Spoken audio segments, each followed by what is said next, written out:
अस्सलाम वालेकुम। Welcome to सार स्किल्स इंस्टीट्यूट। आज हमने रिएक्शन ऑफ अल्काइंस में एडिशन रिएक्शन जो बकाया थे और ऑक्सीडेशन रिएक्शंस उनको देखना है।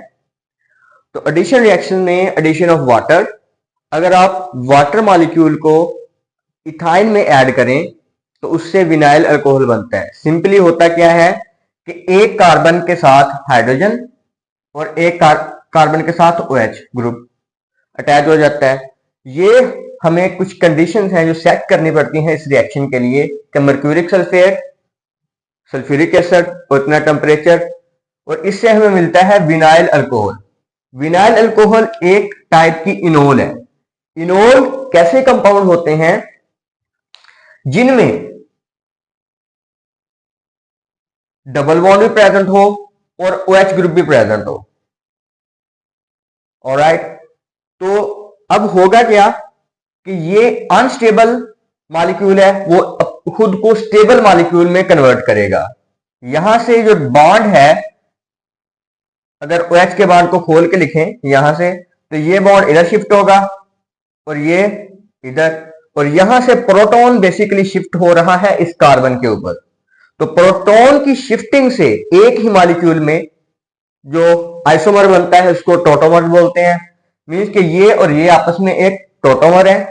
तो इस इनोल से, इस विनाइल अल्कोहल से हमें एसिटाल्डिहाइड मिलता है। नेक्स्ट, ये वाला रिएक्शन देखें। वैसे ही कि हमने वाटर को ऐड करवाना है इस वाले अल्काइन में, मतलब प्रोपाइन है।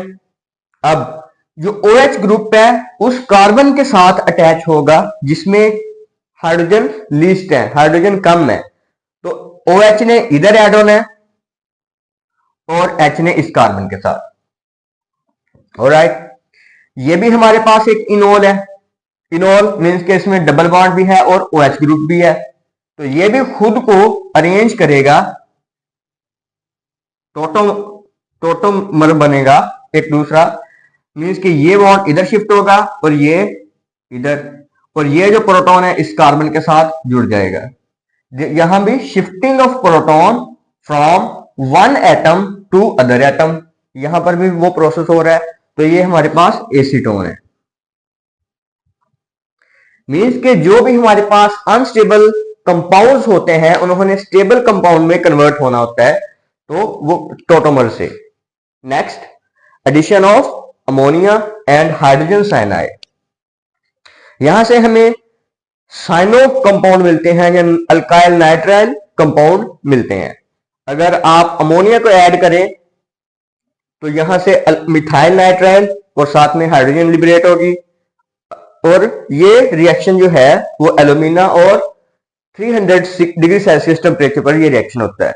नेक्स्ट, इथाइन, उसमें HCN ऐड करने लगे हैं। उसके लिए कैटलिस्ट थोड़े से डिफरेंट है, CuCl2 और NH4Cl विद हीट। ओके, यहां से सिंपली वैसे ही कि एक कार्बन के साथ हाइड्रोजन ने अटैच होना है और एक ने जो CN वाला ग्रुप है उसने अटैच होना है। ठीक है, तो यहां से हमें जो कंपाउंड मिलता है यह है एक्रिलोनाइट्राइल।